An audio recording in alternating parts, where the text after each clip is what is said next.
Federation of veterans association के सभी साथियों को नमस्कार, जय हिंद।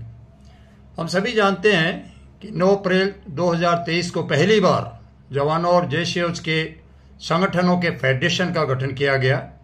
करीब 100 से अधिक संगठनों के लाखों सदस्यों की सहमति रही और उद्देश्य था सब मिलकर आवाज बुलंद करें। लाखों पूर्व सैनिकों और वीर नारियों के कल्याण के पवित्र उद्देश्य को सामने रखकर आगे बढ़ने का निर्णय लिया गया। एक तदर्थ कमेटी के माध्यम से फेडरेशन को एक सुदृढ़ स्वरूप प्रदान करने का जिम्मा सौंपा गया। हर नए काम को पूरा करने के लिए कई चुनौतियों का भी सामना करना पड़ता है, जो इस कमेटी को भी करना पड़ रहा है। पर दुर्भाग्य तो यह है कि जिन पूर्व सैनिक साथियों का रत्ती भर भी सहयोग नहीं है, ना सहयोग रहा है, वो फेडरेशन की कमेटी, कार्यप्रणाली और उसकी निष्ठा पर अनर्गल सवालिया निशान खड़ा कर स्वयं को श्रेष्ठ प्रमाणित करने का पत्र देते हुए अपना आधिपत्य फेडरेशन पे जमाना चाहते हैं। उनको पूर्व सैनिक परिवारों की समस्याओं के समाधान में कोई रुचि नहीं है। कुछ लोगों को अपने आप को स्टेट का प्रधान स्थापित करना है, कुछ को पूर्व सैनिकों के कंधे पर चढ़कर राजनीति चमकाना है, कुछ को अपना व्यवसाय बढ़ाना है, तो कुछ को मीडिया में अपना चेहरा दिखाना है। साथियों, इस काम के लिए तो आपने फेडरेशन नहीं बनाया था। जाहिर है, जब तक मेजोरिटी चाहेगी, शायद ऐसे लोगों के मंसूबे पूरा करने की इजाज़त ये मंच देगा भी नहीं। हमारे विधान के बारे में बताना चाहूँगा। एक पवित्र उद्देश्यों का इसमें समावेश किया गया है। फेडरेशन से जुड़ने वाले सभी संगठनों को समाधान भागीदारी दी गई है, समान। सुदृढ़ विधान है, पारदर्शिता है, किसी को भी मनमानी नहीं करने की पाबंदी है। उसमें पारदर्शी लेखा जोखा का प्रावधान किया गया है, समय पर मीटिंग का प्रावधान है, समय पर चुनाव का प्रावधान है। किसी भी स्टेट से एक प्रधान नहीं, बल्कि ज़्यादा से ज़्यादा स्टेट के सभी संगठनों के प्रधान और एक डेलीगेट के साथ गवर्निंग काउंसिल का नेतृत्व उसमें शामिल है। आम सहमति से निर्णय लेने का प्रावधान है। स्टेट लेवल पर सामंजस्य स्थापित करने के लिए समन्वयों का प्रावधान है। अगर ये प्रावधान किसी को भी गलत लग रहे हैं तो कृपया हमें बताएं। मैं स्वयं और काउंसिल आपके प्रति आभारी रहेंगे, अन्यथा जाहिर है आप इस आंदोलन को कमजोर करना चाहते हैं। कुछ साथियों द्वारा अनुचित शर्तों के साथ दबाव बनाकर फेडरेशन को कब्जाने के प्रयास किए गए। उनकी बात नहीं मानने पर अलग से फेडरेशन बनाने की धमकियां भी दी गई। गुमराह करने के बहाने देखें जो दूसरे लोगों को क्या कह रहे हैं, हमारी बात नहीं सुनी जाती, चंदा हड़पा जा रहा है, हमें अपमानित किया जाता है, फेडरेशन की काउंसिल में अयोग्य लोगों का जमावड़ा है, अध्यक्ष कमजोर है, उसने यशमैन लोगों को काउंसिल में लिया हुआ है, आंदोलन को कमजोर कर दिया गया है। इस प्रकार के मिथ्या आरोपों के वीडियो और व्हाट्सएप पोस्ट प्रसारित कर आम पूर्व सैनिकों और संगठनों को भ्रमित किया जा रहा है। इनसे सावधान रहिए। फेडरेशन के बैनर तले लाखों पूर्व सैनिक जवानों द्वारा चलाए जा रहे लंबे आंदोलन को फेल करने की मंशा से पिछले दिनों में लास्ट मोमेंट पर फेडरेशन द्वारा दी गई कॉल को कैंसिल हो जाने का दुष्प्रचार तक किया गया। आखिर ये क्यों आंदोलन को कमजोर करने पर आमादा है, इस पर हमें गंभीरता से विचार करने की आवश्यकता है। जिन संगठनों को फेडरेशन के गठन की जानकारी देरी से प्राप्त हुई, वो इस प्रकार के दुष्प्रचार से असमंजस में हैं, जो पूर्व सैनिकों की एकता के लिए एक बड़ी बाधा है। पहले से ही फेडरेशन से अलग काम कर रहे कुछ संगठन और नए बन रहे महत्वाकांक्षी समूह अपने आंदोलन को कमजोर करने की भरपूर कोशिश कर रहे हैं। जागरूक रहने की सख्त जरूरत है।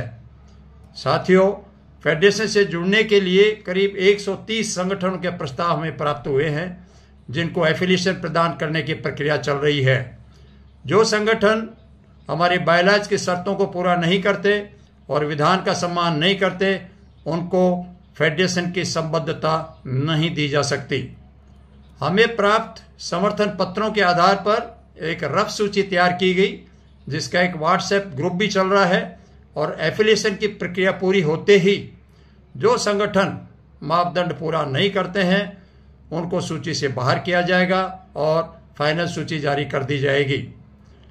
फाइनल सूची में शामिल संगठन भी अगर भविष्य में फेडरेशन की छवि खराब करेंगे या नीतियों का विरोध कर विपरीत गतिविधियों को अंजाम देंगे तो बायलॉज के अनुसार उनकी एफिलिएशन समाप्त भी की जा सकती है। कई राज्यों से पूर्व सैनिकों और ग्रुपों से फैलाए जा रहे भ्रम के निवारण के लिए फोन आ रहे हैं और जो उनको कहा जा रहा है मिथ्या प्रचार का नमूना देखें कि फेडरेशन के अध्यक्ष और पदाधिकारियों की उपस्थिति में नए फ्रंट और जॉइंट एक्शन कमेटी की गठन हुआ, जिसको समाचार पत्रों में और मीडिया में प्रसारित किया जा रहा है, जो बिल्कुल सच्चाई से बहुत दूर है और इस प्रकार का प्रचार की हम पूरी निंदा करते हैं। कृपया सभी पूर्व सैनिक इस प्रकार के भ्रामक प्रचार से सावधान रहें। दिनांक 31 मई 2023 से आर्थिक सहयोग के लिए जंतर मंतर पर केवल एक रसीद बुक रखी गई है। आज की तारीख में फेडरेशन का कोई बैंक खाता नहीं चल रहा है। किसी के व्यक्तिगत खाते में या फेडरेशन के नाम पर आर्थिक सहयोग मांगने वाले लोगों से सावधान रहें। बिना अधिकृत रसीद के कोई आर्थिक सहायता किसी को भी ना दें। सभी से विशेष निवेदन, बहुत हो चुका। लंबे समय से पीड़ित जवानों और वीर नारियों के हित में चलाए जा रहे इस आंदोलन को कमजोर करने का प्रयास नहीं करें। आपसे हाथ जोड़कर विनती है कि अपनी महत्वाकांक्षाओं की पूर्ति के लिए इस फेडरेशन रूपी सीढ़ियों का मोह त्याग कर अन्य रास्ता अपनाएं। लाखों पूर्व सैनिक और वीर नारियां आपके आभारी रहेंगे।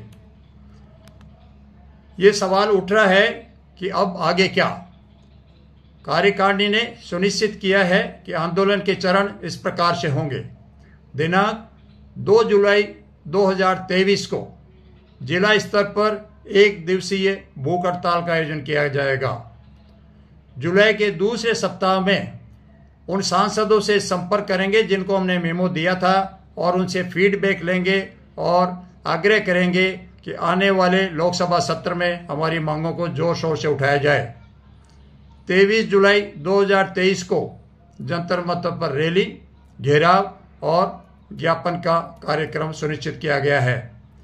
26 जुलाई 2023 कारगिल विजय दिवस पर शहीदों को श्रद्धांजलि और आंदोलन का प्रचार प्रसार।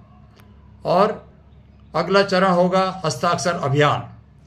इन सभी आयोजनों को किस प्रकार से प्रचार प्रसार करके संपन्न करना है, इसकी विस्तृत जानकारी आपको दे दी जाएगी शीघ्र ही।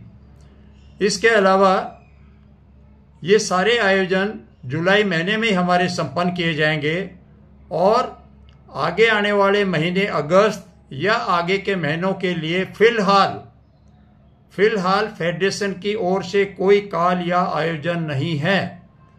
कोई भी अन्य संगठन फेडरेशन के आंदोलन के नाम से इस प्रकार की कोई कॉल देता है तो कृपया उससे सावधान रहे।